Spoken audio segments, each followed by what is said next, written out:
Blog Talk Radio. Welcome to the Nonprofit Coach with Ted Hart.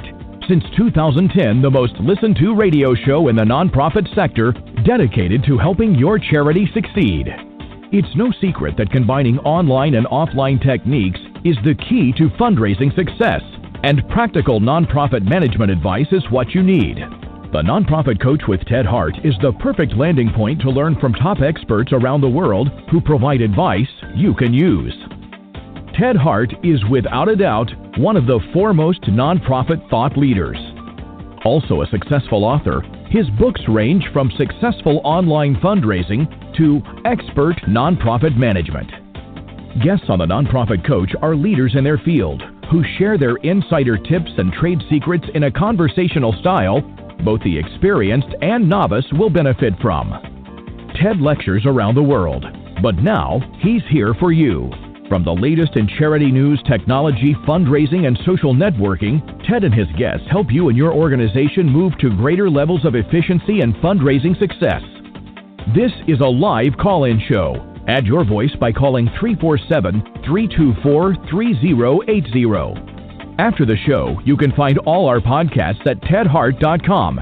Click on the radio links.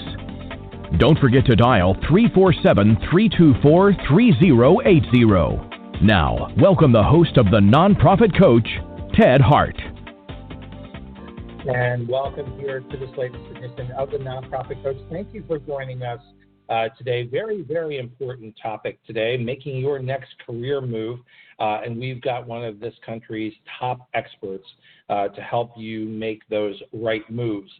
First up here, as the announcer mentioned here on the Nonprofit Coach, you can call in and ask questions if you would like. You can also email me at tedhart@tedhart.com. And while you're over there on the internet, we've got an all-new website. So please check us out at tedhart.com, where you can get all of the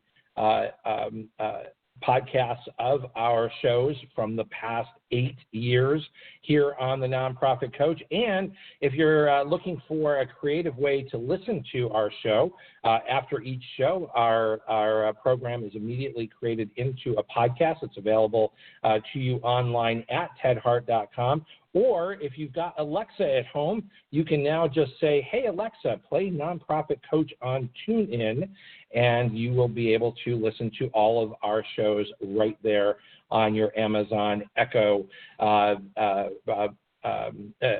Programming is available on TuneIn on Alexa now. So we're very, very proud of that.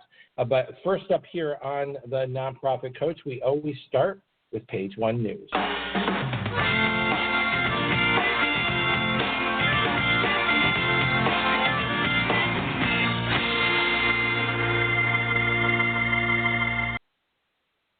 Ashley Gatewood is the Communications and Marketing Manager at CFRE, and she is here with us for the CFRE Minute. Ashley, I got so excited about our program being over on Alexa, I almost forgot how to tell the story. But I bet you won't have that problem telling us all about what is new over at CFRE.org. Yes. So we actually have a lot of new stuff to report on. And just like you have a new website, Ted, we have what we're calling a refreshed website. So if you go over to CFRE.org, last week we launched a completely reskinned site because we have a new brand and a new logo. So we are coming more into 2018 with our look and feel to better resonate with the fundraising profession. We also have a new tagline, which is confidence, ethics, and professionalism in fundraising. And we look forward to continuing to carry that banner forward. And if your listeners happen to be on the road to any conferences this week, we are exhibiting all over. We will be at the Association of Healthcare Philanthropy in San Diego, the Charitable Gift Planners Conference in Las Vegas, and of course, this is a big week in fundraising with the IFC Resource Alliance conference happening in the Netherlands, where we will also have our booth, and our CEO, Eva Aldrich, will be at that booth and happy to speak to anyone who comes by looking to learn more about becoming a CFRE, or if you are already a CFRE, come and say hi and get your CFRE ribbon to put on your name badge. Absolutely, and the IFC being one of the top fundraising conferences in the world, not surprising that CFRE will be there. A great-looking new website. I'm just checking it out now. You've got an application deadline coming up in a couple of months, don't you? Yes, actually, our last deadline was yesterday, and so we are now accepting applications for the June 15th, 2019 deadline. And I would encourage anybody who is looking for their employer to support their application. We know that 50% of CFREs have their employers either put some money towards the application fee or cover entirely. So if anyone out there has an application and they know that they have some professional development dollars to use up in 2018, now is a really prime time to have that conversation with your boss about if you might be able to have some support from your workplace. Terrific. And just to make sure everybody heard that, deadline, that's January 15th, 2019 is the next application deadline. And of course, the Nonprofit Coach encourages all of our listeners who qualify to sit for the CFRE exam, to go through the certification program as an indication that you are a professional in the fundraising field. Any other updates for CFRE today? That's pretty much it for right now, but I would definitely encourage your listeners to stop by CFRE.org, and if they have feedback or comments on the new website, they're welcome to email me. I'm at share, SHARE, at CFRE.org, and always happy to hear what others are thinking and how we can improve. Terrific. Always great to have the CFRE Minute here on the Nonprofit Coach as a way to make sure that all of our listeners have the latest information on how they can show themselves to be professionals in the fundraising field. Ashley, thank you for being our guest here on the Nonprofit Coach. We're going to head on over to page 2.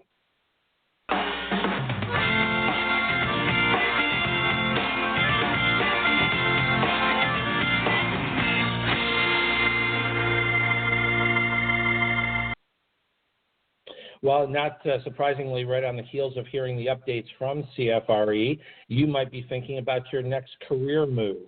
And the big question in your mind should be, if it's not already, what is the search committee looking for? Are they looking for someone who has a strong background in development and fundraising, or are they looking for someone who already has relationships in the community? This is certainly a big question for nonprofit leadership.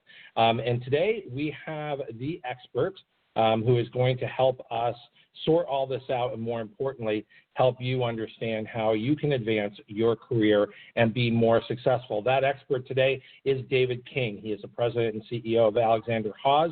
He has been in the field of nonprofit development for more than 30 years. He's provided counsel to hundreds of organizations in the areas of higher education, independent schools, hospitals, conservation, human services, churches, and faith-based organizations. He's a frequent presenter and lecturer. David has authored articles in the Chronicle of Philanthropy, Nonprofit Pro, npEngage, and more importantly, even today, we're talking about an article that appeared in Forbes, and Forbes article that we're really going to learn a lot about today is entitled "The Hiring Conundrum: Experience versus Relationships." Welcome here to the Nonprofit Coach, David King. Thank you, Ted. It's good to be with you today. It's great to have you here. Let's start off, however, just to make sure that our listeners know a little bit more about your firm, Alexander Haas, your experience there, and your role as president and CEO. And then we want to jump right into your expertise and your thoughts on how our listeners can advance to their next big career move. So a little bit of background on you, David, and Alexander Haas. Sure. Well, Alexander Haas is headquartered in Atlanta, and we are a national fundraising consulting firm. Our sort of areas of specialty are capital and endowment campaigns, major gift programs, and leadership annual giving programs. That's where we do, the overwhelming majority of our work. About half of our clients are in education, either higher education or private secondary education. We also do a lot of work with museums and cultural organizations and human service organizations, again, across the country. I have been with the firm for 28 years.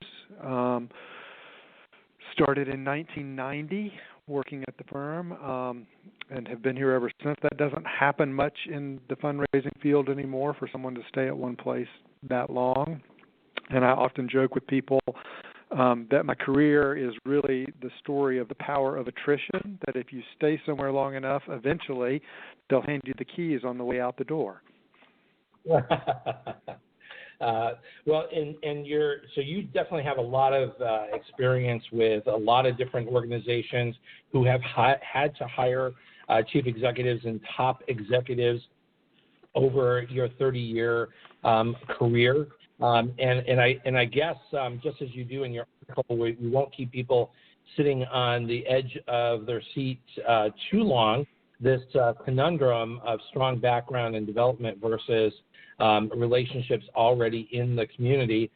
You have a very strong position on this, and you believe that it is one or the other. Which one is more important here when search committees are looking for a new executive?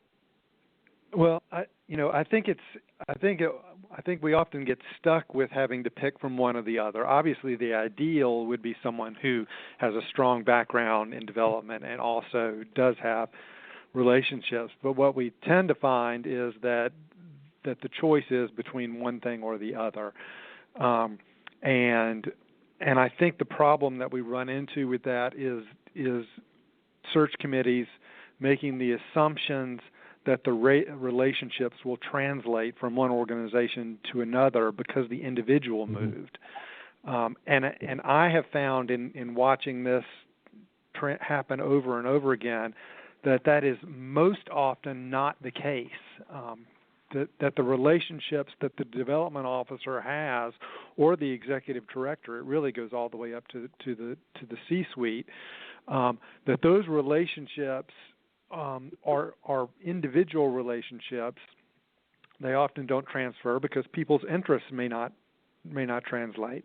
If I'm currently, the director of development at a let's say a private school, and I move over to the hospital in my same community, the donors who were supporting the private school aren't necessarily going to translate over to be donors for the hospital just because I'm there. They may not have an interest in healthcare philanthropy. They may not have an interest in that particular hospital. Their friendship with me may have been only based on the fact that I was actually the director of development at their kid's school. So I think that's where we get into trouble. And I've heard so many executive directors and search committee members when talking about a candidate say, well, we want Barbara because she's got a great Rolodex. And I sort of cringe at that. And for you kids out there, a Rolodex is a little contraption we used to keep on our desk that held paper cards with everybody's contact information on it. Now that's all on your phone or your desktop. But I've just seen where that Rolodex comes over with the person, but it doesn't translate. Either there's a lack of interest or there's a disconnect, or I've seen cases where the relationship between the staff person and those donors at the other organization actually becomes damaged as a result of the person moving jobs. So it really doesn't move. Now, where you get into the problem with that, if you have somebody who has relationship and skills, then you still are left with someone who has skills and they can put together a good program for you. But the challenge comes if you hire someone solely for the relationships and then the relationships don't translate.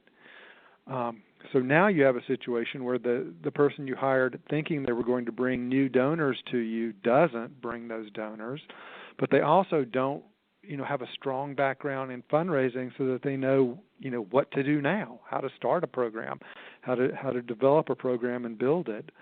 how to create new relationships. You can really find yourself in a situation where you're left very weak because the relationships didn't transfer like you thought they would. That's right. Yeah, and I think it's worth mentioning here at this juncture that from an ethical point of view, it is not considered appropriate for you to literally bring a donor file with you, for you to literally copy a contact list from your project employer and take it with you. And I've been on search committees where candidates have come in and said that that's exactly what they're doing, that they have the donor file and are very happy to come over, almost as if they're saying, I've got money in the bag. And to your point, that isn't necessarily transferable. And the point that I think is worth mentioning is that on the face of it, that action would not be considered ethical either. To me, that kind of thing, if I were hiring someone, in any area, not just a development director, but a salesperson, in a for-profit business, or someone who was going to service, if I was hiring somebody from another fundraising consulting firm, anybody whose plan was to download the database and bring it to them, that would raise, some red flags to me about that person's character, even beyond what their skill set might be.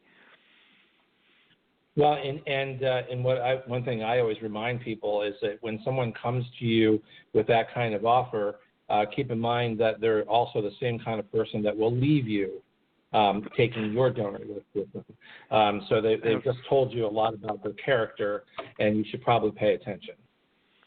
Absolutely, I absolutely agree with that. And and where we're living now in a world where I saw the other day when I was doing some research actually for a different article for Forbes that now they're saying the current tenure for development officers in nonprofits has dwindled down to 16 months. So we're really talking about a lot of churn on the fundraising side. I remember the good old days when. I remember the good old days when everybody was concerned about the turnover being 3 years. Mm-hmm. And that was a big concern then. And it really, it's really creates a lot of challenges for the sector because we are, we talk about fundraising, but really in our firm, we really talk about the development process and the process of working with donors to find their shared interest with the organization that you work for, and building that relationship with the organization and the donor. And that development is a process, and that asking for money or fundraising is one point in time in that whole process. But the whole process isn't all about asking for money. But if we're churning through development officers every 16 months, it really complicates or is a barrier to the process of strengthening donor relationships with the organization. There's just, just as soon as they begin to get to know someone and start to build a good trust, that person, packs up their belongings and is out the door to the next place. Mm-hmm. And it's just, I often describe it to our clients as it's sort of like an inverse game of musical chairs, where we actually have more chairs than people. And every time someone gets up to walk around, we add another chair, but there's still only the same number of people to fill them. So each job that I see getting filled is really just plucking someone out of an existing job and setting them down, but the number of vacancies doesn't ever seem to change. Yeah, and I think part of the concern in the industry is that the number of true professionals is also dwindling. People who put their shingles out as a fundraiser does not necessarily mean that they even know that there is a code of ethics or that they're aware of best practices. So I think part of what I really appreciate about the topic that you put forward is understanding the donor's interests and the relationship of the donor to the charity. And because of this turnover of staffing, it's the systems that are in place. and the process that's in place, and thinking about the eventuality of transition in almost every position, so that the donor is not left wondering, who do I talk to? And that even if you are in a position of hiring somewhat more junior people, do you have a process in place? What is the role of the CEO? So talk to us about the donor's interests and where that relationship lies, where it should lie, and the role of the professionals involved in the nonprofit to make sure that that relationship is not made something other than it really is. Yeah. So I think it probably would be helpful if those of us in the development field thought of our work more as facilitating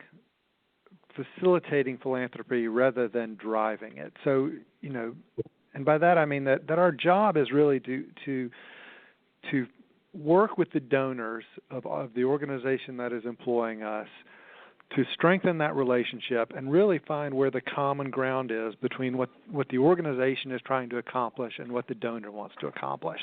And that's when you find that sweet spot is when I think you see the sort of magical kind of things happen in philanthropy. You see, really significant gifts or long-term investments happen with donors. And I think that's our job, is to facilitate, find the common ground and facilitate the relationship. I think what happens frequently is we get confused and we think our job is to sell donors on what the organization needs or wants to do, whether there is a connectivity there or not. And I think that's where the process can break down. Mm-hmm. One of the things that we encourage all of our clients to do in the face of this constant churn on the professional development officer side is to, as part of their system, to make sure there are always 2 points of contacts, especially with major donors. It might be a development officer is one point, and a board member or a development committee member or another volunteer is the other point of contact. But to always make sure we have 2 relationships, so that when that development officer does leave, and I think with the tenure we're talking about being an average of 16 months, we're safe to say when they leave, not if they leave. But so that when they leave, that we don't start over cold with with a donor, that there is another point of contact, and that we have a situation where it might be an executive director introducing them to our new development director, or a volunteer, a board member introducing the new development director to the donor, to try to facilitate that relationship, so that our donors aren't sitting there getting essentially cold called by a new development officer every 18 months to 2 years. Mm-hmm, mm-hmm. Well, and I think you're now raising, another important question I think we can address today. I mean, in your article, you raised this issue of experience versus relationships, and I think we both agree that experience needs to be the lead. Certainly, someone who has relationships, but I also think it's someone who is professional enough to know what a relationship truly is in a professional sense, because I've run across development officers who have maybe been in a position a bit longer than 16 months or maybe just 16 months, and all the donors that they've built a quote unquote relationship with are their friends. And they get confused in terms of the personal relationship that they've developed and the reason why the relationship was existing in the first place, and that's a relationship for the organization. Can you help us sort of parse that piece of it and give advice to our listeners today in terms of what is appropriate and what is truly professional, in terms of you're sitting in front of a search committee, which let's face it, oftentimes doesn't necessarily know how to hire a professional fundraiser, but nonetheless, what is the right approach when it comes to prior relationships and how you would face relationships at your new organization? So, you made a really important point there, and maybe we can circle back to that, but about the search committees and that whole, how that complicates the whole hiring matrix. But to your question about relationships, I think it's important to highlight your ability to make and maintain professional relationships, as opposed to your ability to bring those existing relationships with you to a new organization. I think that's the key criteria that when someone starts talking about relationships, I want to know. Tell me how you build relationships. Tell me how you connect with someone, who you're just meeting, who is either an existing donor or a potential donor. Tell me about your relationship building skills.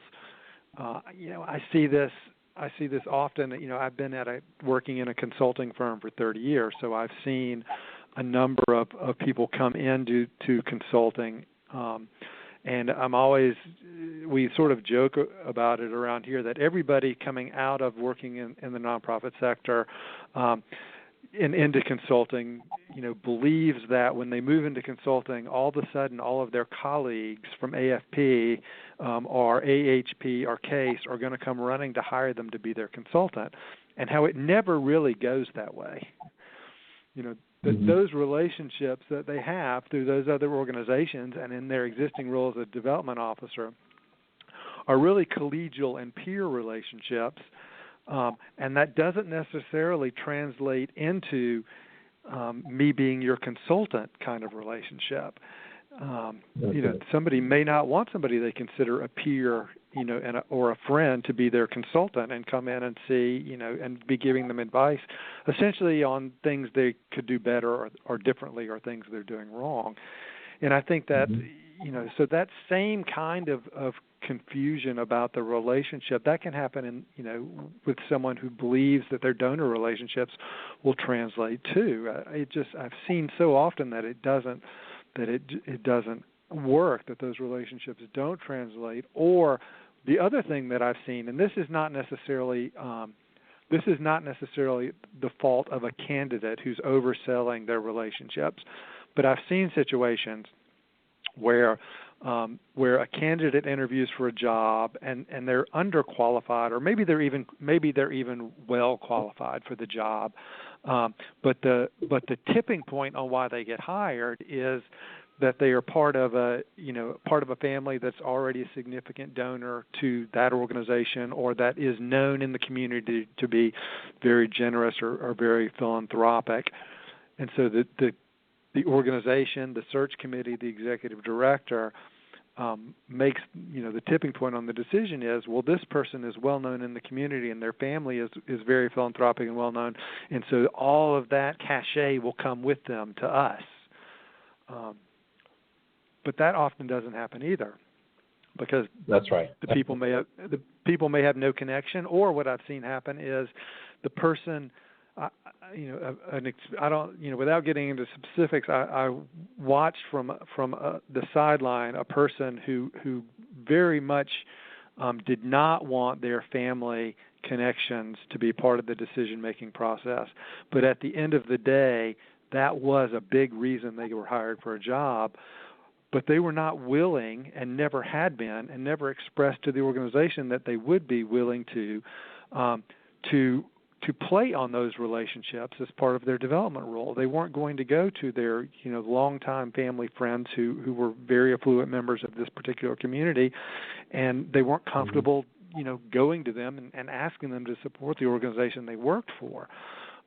Now, they never said they would, and that was a supposition that the search committee and the organization made, absent of the candidate expressing that. And I think, what happened at the end of the day was both parties were extremely disappointed when they got into the real life day-to-day work, because the organization's expectation is you're going to bring, the sort of the creme de la creme of this community to us. And the development office perspective was, I'm not going to do that. I never said I would, that's not what this is about. No, you're making an extremely important point. We're going to take a quick break, and when we come back, David, if you could help us sort of put our listeners in front of that search committee. These issues are coming up. The search committee is trying to understand the value that you bring to our organization and whether or not you're prepared for that role. How do you prepare yourself and how do you position yourself in front of a group of people who may not necessarily have had a good relationship with their past development officer and may not necessarily know how to manage a relationship officer. So we will be right back. Life gets busy. Wouldn't it be nice to have a central place where you could save what's on your mind? With Google Keep, you can stay on top of your world by quickly and easily organizing everything you want to remember. No matter where you are. Finalize door list for Thursday's gig. So when you find inspiration, you can file away your ideas. And Google Keep stores them safely across all your devices.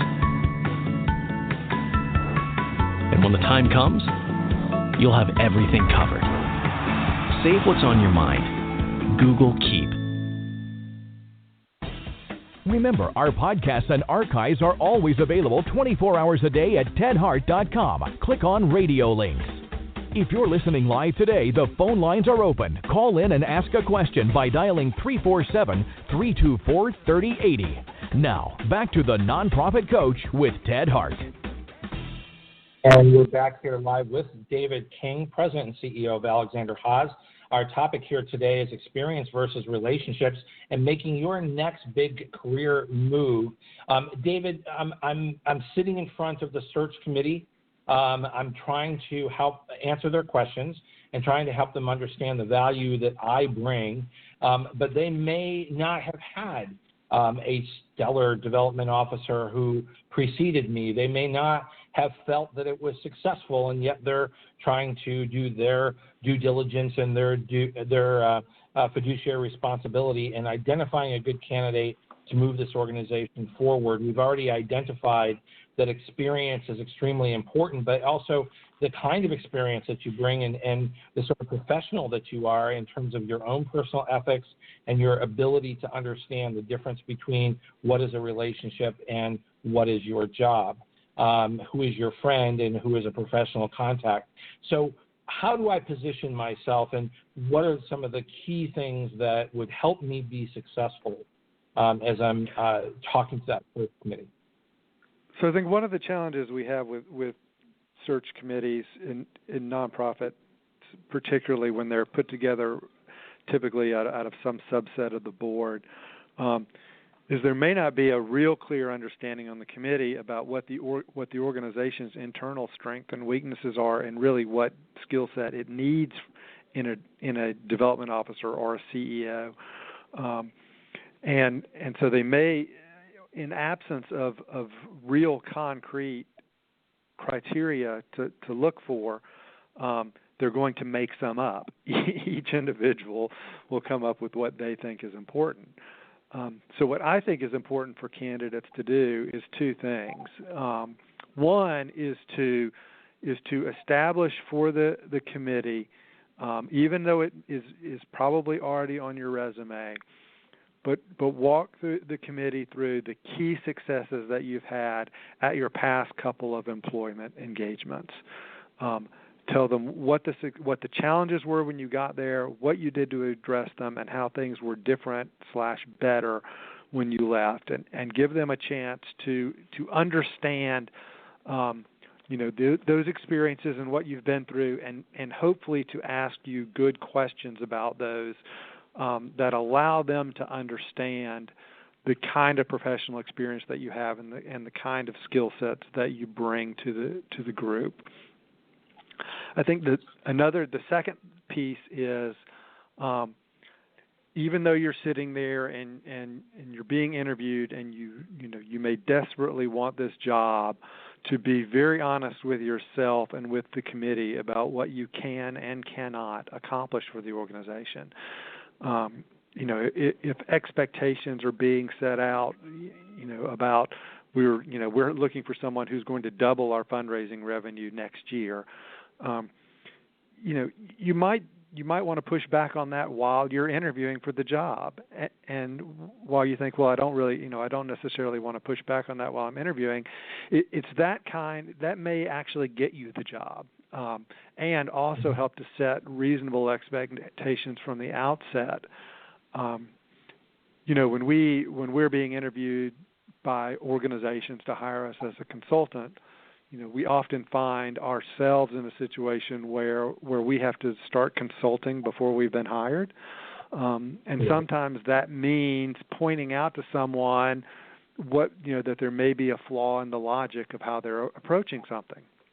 And that can be a risky play. But if you're trying to engage in an employment relationship, and when we're interviewing to be hired by an organization, that is a job interview for us. We want to establish expertise, trustworthiness, and forthrightness. That we know what we're talking about. You can trust us to be upfront and honest with you, even during the hiring process. And we're going to be forthright with what we think is, right, wrong, otherwise, and that you can expect us to be that way, in the interview and after we've been hired. And I think that's an important thing for people to think about when they're sitting across from that development committee is sit there and in your own mind, sort of behave as though you already have the job. So talk through. Talk through how you would approach things, what things you did at your last job that you think translate easily and can be used. Hopefully, by the time you get in front of a selection committee of some sort, you've had an interview and some conversations and some opportunity to ask questions, so that you have a basis for coming in and not just saying, obviously here's what I've done in the past is important, but begin to lay out for the organization, and here's what I think we should do to move this organization forward, and begin to go ahead and lay out the strategy and the plan and sort of consult before you're hired. If the expectations, if you sense that the expectations are unreasonable, or that they're coming from a place that may be coming that is out of naivete, don't be afraid to say something like, well, in my experience, it's virtually impossible to double, fundraising outcomes in 1 year, and here are the reasons why. If we have to double the number of donors, or maybe more than double, depending on where the average gift is. I mean, there's a lot of reasons that's difficult to do. And for almost every organization I know of, they're raising as much money as they can every year.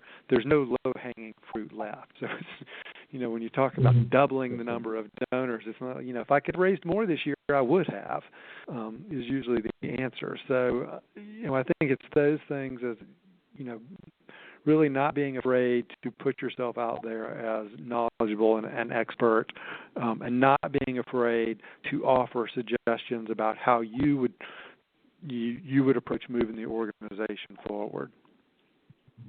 It's sort of like the old adage, dress for the job, don't dress for the job that you have, dress for the job that you want. Don't advise from the position that you're in, but advise from the position that you want. Right, and I think too, to keep people, to keep in mind that a job interview should be a two-way conversation. That as an interviewee, you can ask questions too. The idea here is that we're both looking for a mutually beneficial fit. And if the interview process is an interrogation rather than a conversation, you're not likely to find that mutually beneficial fit. Right, and it's also going to give you an indication of, what preceded. What are some of the questions that you think are particularly well placed for a candidate to ask that gives them insight into, A, do you want this job, and B, could you succeed at this job? Yeah. I happen to be a big proponent that no organization can really rise above the level of its board. So, if I'm interviewing for a job in an organization, one thing that I want to know is what is the board's role in our fundraising activities? Do they assist? Is there an active development committee? What role does it play? Are our board members actively helping to identify and cultivate major donors? I want to know, does every single one of our board members contribute to this organization every year at a meaningful level relative to their ability? And if the answer to that is no, or if the answer to the other question is, well, our board is not a fundraising board. When we recruit them, we tell them they won't have to help in fundraising. Then I'm probably going to move on to a different organization. Because you can't undo a promise like that successfully. And if essentially you said, those who know us best don't have to contribute, we're going to go ask people who don't know us well to contribute and expect that to be the measure of success. I think any good fundraiser is going to tell you that is not the recipe for success. Yeah, it's extremely difficult, and it speaks to a board that is not well educated on the responsibilities of being on a nonprofit board, right? Because fiduciary responsibility is pretty high up there on the list, and that includes giving and helping to get money. I think as we talk to clients, one of the red flags for us that it may not be engagement that we want is when somebody tells us early in conversation that they want to have this capital campaign, let's say, and they want to raise $5 or $6 million for a building or something, and they say early on, but very little money is going to come from our board, and our board won't be any help at all, on the capital campaign committee. Well, okay. Then who is? How is this going to happen? It's just one of those things that if I think if you look at an organization, if you're contemplating whether or not to take a job, one of the things that will make your life easier is if you're working with a board that gets it when it comes to fundraising, the challenges of fundraising, and is willing to give themselves and help. And if that's not the case, and your job is to try to change that culture, you have to really weigh whether that's what you want to get into. Because, at the end of the day, if you're trying to change the culture of a board like that, there are going to be some casualties along the way, and there's a pretty good chance you're going to be one of them. You might be one of them. That's right. What's one of the questions that I often suggest that a good candidate would ask is, how are the goals set for the development department, or how are the fundraising goals set for this organization?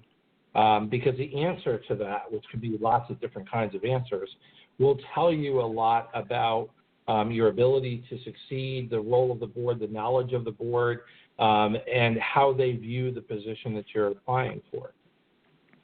Absolutely, and I think another along that same path, or maybe a clause at the end of that question is, and what is my role as the development officer in establishing that goal? Because I want to know that I have input, into what is and isn't reasonable. I'm sure you've seen this, Ted, and I've seen it so many times I can't count, where the fundraising goal for the year is based on what the gap is between, the incoming revenue from other sources and what the budget's set at. In some cases with no analysis at all about what did we raise last year, what are non-recurring gifts that we know we need to back out of that number that we're going to have to find elsewhere. What does our growth rate historically look like? All of these questions that if we were sitting down in most for-profit businesses and setting a revenue budget for the year, these are all things that we would look at and analyze, and we would tend to come up with revenue projections based on some data, not just, well, we want to spend $1 million this year, but we know we're only going to get $750,000 from whatever sources. So that means you got to raise $250,000. It's just it doesn't make any reasonable sense. Right. When the fundraising goal is set based on the deficit projected for the organization, you've got a problem. Absolutely. That is a huge red flag, and it's setting, it's setting the person who takes that job up for a lot of frustration, because they will be fighting with whoever is pushing that on them from day one. And it sets them up for failure, because you just can't pull numbers out of thin air and expect that it's magically going to be successful. There are a lot of factors that need to go into it, and it needs to be approached, in a meaningful way. An organization. It tells me something too about how seriously the board in particular takes the enterprise. If you're willing just to make up a number to balance a budget and aren't really thinking about what the implications are if that number is unrealistic, then you're not taking that job very seriously as a board member. And if I'm a development officer or if I'm a consultant, I don't want to work with an organization whose board doesn't take what they do very seriously. Right. So in your article, just to, I want to make sure that we're watching the time here. We're in our final less than 15 minutes here. A terrific article available over on Forbes, and one of the points that you make, which I think is complex but is important, is you say magical unicorns fly away. So first of all, what is a magical unicorn? And is this a caution to the professional looking for their next career move? Is this a caution to the search committee, or both? I think it's more to the search committee, because what we're really, this gets back to the assets walking out the door, or the relationships walking out the door. So you hire somebody because they have all these great relationships at another organization. Let's say they've been a development officer at an organization across town. They've got relationships with the donor community that are really solid, and you hire them because you want those relationships to come to your organization. And they take the job. And let's say that this is the 1 in a million time when that actually works. And they're actually able to get most of their people who they had relationships with at their prior employer to come over and become donors to your organization. And the primary reason that those people are donors to the organization is embedded in that relationship they have with your development officer. Well, then where does that leave you in 16, 18, 24 months when that person up and leaves to take their next job? And they move all of those relationships with them to their next job. You no longer have them as donors. You may keep some of them, but if it's really based on that relationship, you may not. And during that time frame, when all of the development director's attention was going into the relationships that they already had, rather than building on the relationships that you as an organization had before they got there, you may wake up one day, your development director's gone, all the donors that they brought with them have left with them, and you've been neglecting your existing donor base, and many of them have moved on or soured on the relationship too, and you're in a really bad situation. So the magical unicorn is sort of the person who does come with strong relationships and is actually able to take those and capitalize on them for your organization. But when they fly away, those relationships fly away with them, and you're left potentially in a much worse situation than you were in before you made that hire. Exactly, and so that really hasn't necessarily benefited the organization unless your thought was, we only need short-term fundraising, and we'll take that. But never is a recipe for success for an organization, is it, to go to donors and say, if you support this campaign, we won't ask again, or make your strike gift now and we won't solicit you again. But so many organizations do that. Why is that the case? Is that an indication of hiring the wrong professionals in the fundraising department that they don't know that is a dead end? I think it more often. They're leaving in 16 months, so they don't really care.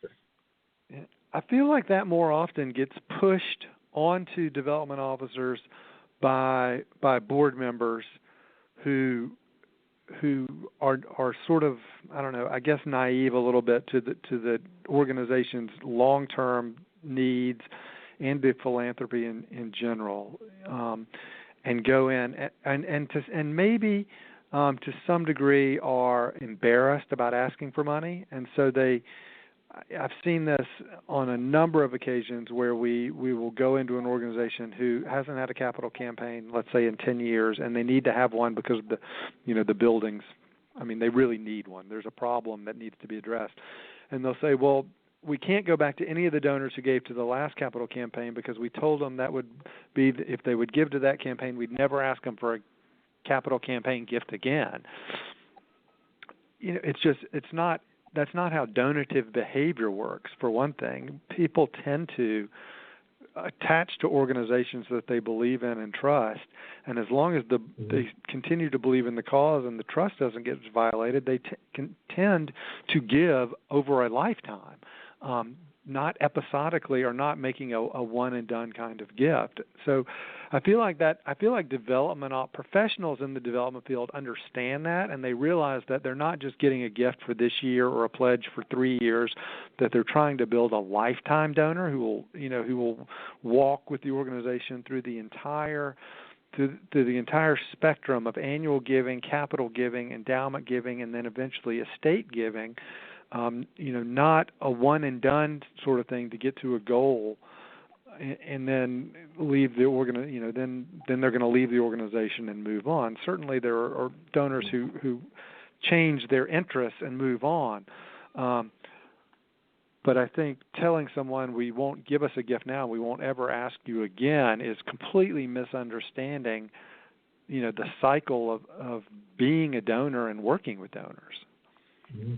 Well, and you and I have been around long enough that we know that very serious donors see through that, and they're actually going to view your organization as not very serious, and maybe even a bit of a red flag and a concern if they hear those things being said.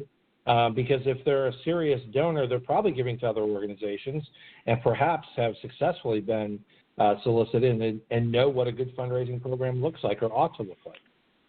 And if you take that even one step further, they may, if they are a serious donor and they're involved with multiple organizations and have been for a while, they probably know that that's not true, that you're actually not going to never ask them for money again, and you're basically looking them straight in the eye and lying to them. Yeah, and of course that, those are probably your largest donors. And so immediately you've actually changed the relationship dynamic to one where they're excited about the future of your organization. They want to be an investor and be part of that, to actually being concerned about the future of the organization because they have to question leadership.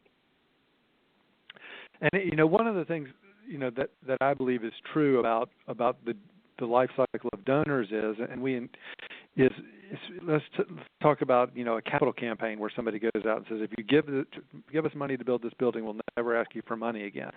Well, the truth of the matter is that getting people to give to a structure or something significant like that is actually the best way to assure that they will continue to give with you over a long period of time, because they bought in, they helped build the building, they helped do something significant.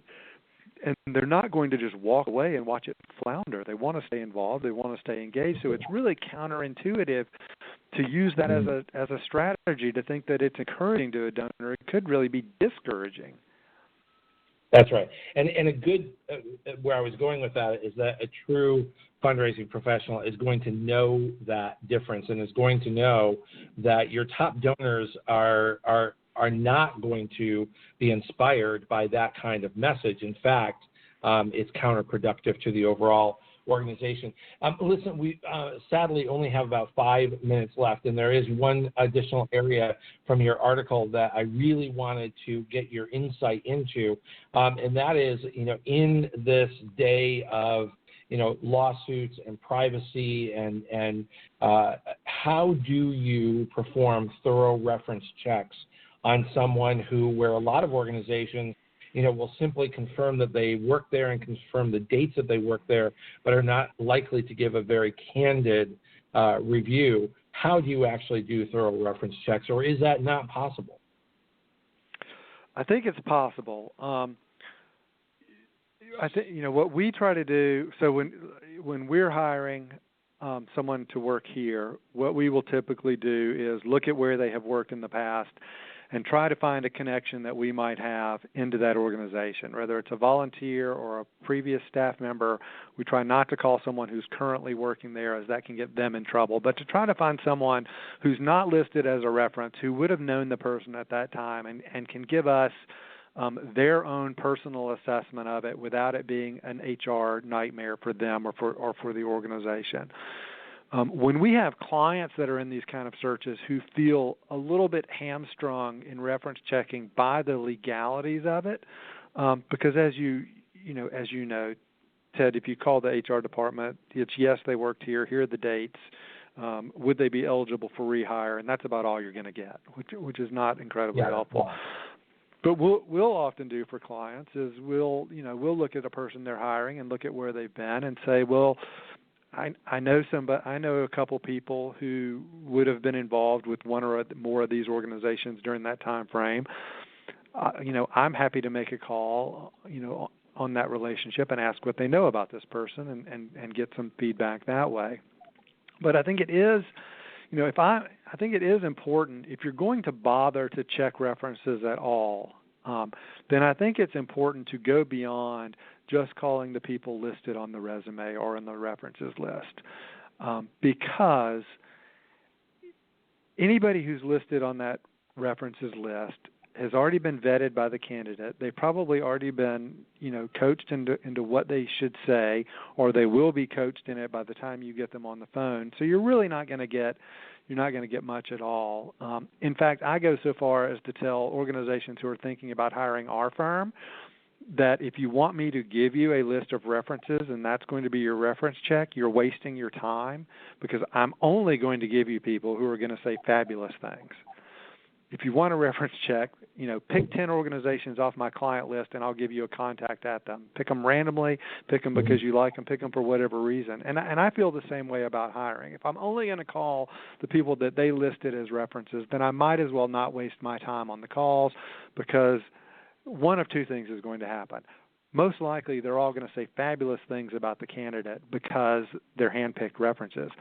The other thing that might happen is if I call somebody who's a handpicked reference and they don't say fabulous things, now I'm really questioning the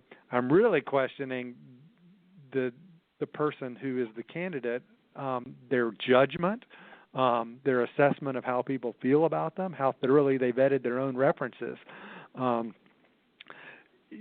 That they would have somebody on there who wouldn't say something positive. So I think you have to do a little more digging. I think you do have to be mindful that you can't just start calling employees at the organization and asking them to talk off the record, but you can certainly talk with former employees and other people who might be knowledgeable. David King, President and CEO of Alexander Haas, thank you for being my guest here on the Nonprofit Coach. Before we go, can you make sure that my listeners know how to reach you? Sure. I am dking@alexanderhaas.com, and if that's too complicated, our URL for our website is www.fundraisingcounsel.com, which is what we do, and you can even misspell it, and it'll still get to us. Terrific. Well, David, again, lots of very important information today about making your next career move. Very insightful. We thank you so much. And everyone, please mark your calendar to join us here again next week here on the Nonprofit Coach. You've been listening to the Nonprofit Coach Radio Show with Ted Hart. Tell all your friends to check out our production schedule and download our iPod and iPad-friendly podcast at tedhart.com. Thanks for listening to the Nonprofit Coach. Have you Googled yourself lately? Are there negative posts from an ex-employee or from a former client? Maybe an outdated news article? Search engines don't always get it right. For right or wrong, it's your reputation on the line. That's where Reputation Defender by Norton comes in. Take control with Reputation Defender. Their cutting-edge approaches help you to wipe away unwanted information in your search results. They also promote the good stuff. You can start by getting your free reputation report card at reputationdefender.com or call 800-811-4975 to speak to an expert. Top reasons your career wants you to move to Ohio. So many amazing growth opportunities, high-paying jobs in technology, advanced manufacturing, engineering, life sciences, and more. You'll soar to new heights, just like the Wright brothers, John Glenn, even Neil Armstrong. Their careers all took off in Ohio, and yours can too. A job that can take you further, and a place you can't wait to come home to. Have it all in the heart of it all. Launch your search at callohiohome.com.